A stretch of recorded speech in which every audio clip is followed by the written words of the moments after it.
So I'm going to do this in a single take with just my cell phone, but I really wanted to share this. I've been wanting to share it for a while. So here it goes. This is my free Honda Fireblade. This is the CBR R1000. I've got the seat off right now because, like an idiot, I left the ignition on the other day for like an hour, and anyway, killed the battery. So this is awesome. There's on most bikes, I'll show you an example on another motorcycle here in a second, but on most bikes, when you want to adjust the suspension, the electronic suspension, it is part of the rider mode. But in this motorcycle, they're actually separate. So here you can see, you can adjust this on the fly. I'm in A3, which is my rain mode, and I've got it set up pretty soft, and I'll show you what that looks like. So we can go to the main menu here and function. I'm going to go to suspension A mode, and in A mode, these are all of your active suspension modes. So there's track, sport, and rain, and you can go in and configure these however you want. The track mode, or A1, gives you some additional support here. You have acceleration support and cornering support in your suspension. You don't get those in A2 or A3.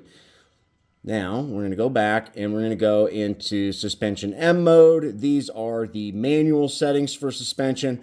I've played around with these a little bit, but I haven't ridden a lot with these to kind of see how they might feel. But let's go ahead and we're going to go all the way back to just our main riding screen. And I've got the suspension highlighted, and I can go through all these modes. We'll go back here, go to M, M2, M3, so on and so forth. Now let's go back to settings. Now, again, those suspension modes are separate from my riding modes. So I have riding mode 1, 2, and 3, and in there you have your power, traction control, wheelie control, and engine braking, and the default suspension mode. But again, you can change that on the fly. I'm going to go back. And I think that is super cool. Some other things you can do, you can see the bottom menu change as I scroll through here. All of these are customizable. You can put whatever you want on here on your favorite screen. And then you can go in here, and again, we can adjust the suspension there. Trying to remember.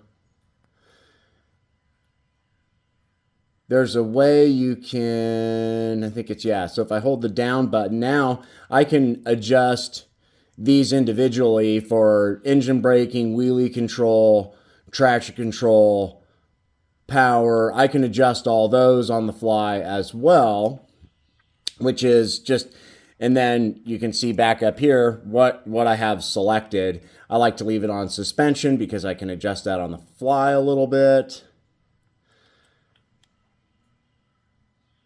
Going the wrong direction.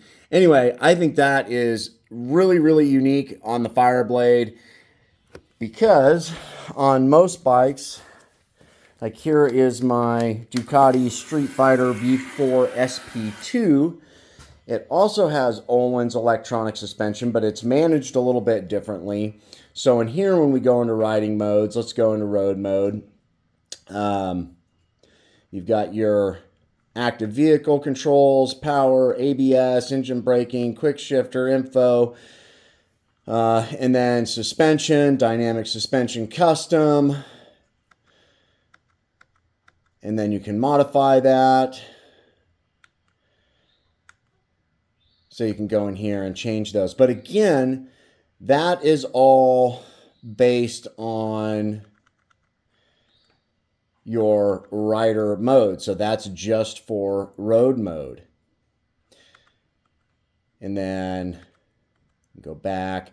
We could go to sport, race, etc. And you can change what type of display and stuff like that you have in here. But you cannot really adjust your suspension on the fly like you can on the, or you can't adjust the suspension remotely from your riding separately from your riding mode, I guess would be the best way to phrase that. Now you can still go in here on your regular riding screen, and you can adjust like wheelie control, traction control, engine braking, dynamic slide control.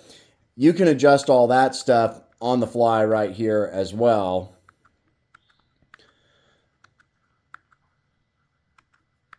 So that's pretty cool. But again, it is not independent of your riding mode. So road mode has a specific suspension setup that you're stuck with while you're riding, unlike the Fireblade, where you can adjust it independently of your riding mode. So just, again, super freaking cool. I'm going to start this up real quick because, like an idiot, I left the key on, like I said. So let's make sure this thing fires up.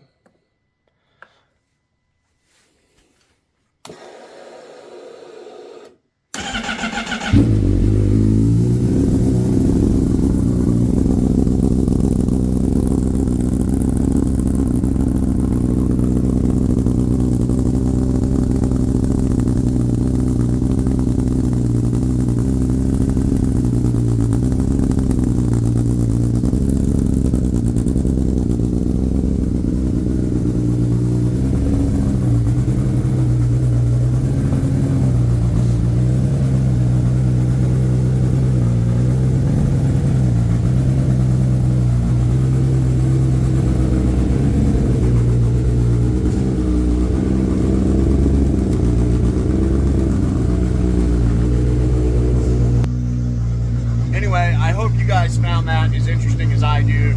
I think Honda really killed it with the Fireblade this year, or 2023. The 2024 has some other changes. You can go check that out in somebody else's reviews. I think Lamb Chop Rides did a really good one. Username Kate did another really good review on the 2024 Fireblade. It's got some neat stuff. It's got a little bit different ergonomics. It's got split throttle bodies. They did a pretty cool job with that one, but I couldn't pass up the livery on this. I think it's absolutely gorgeous. This has a full exhaust system on it, header all the way back, no cat, no emissions valve. It's got a Sprint P08 air filter. It's got a stage 2 tune from More Mafia. It's an absolute ripper. With the 15.5 red line and the 1643 gearing on it, I think the top speed is like 213, which is just obscene on the street. So it's really hard to get this thing out of, say, third gear on the street unless you're doing triple digits. So I might gear this down a little bit. If I go with a 1544, I think you can still hit 197 as a top speed with that gearing and the 15.5 rev limiter, but you're going to be able to actually use some of the gears a little bit better. Anyway, I hope you guys found that as interesting as I did. Cheers.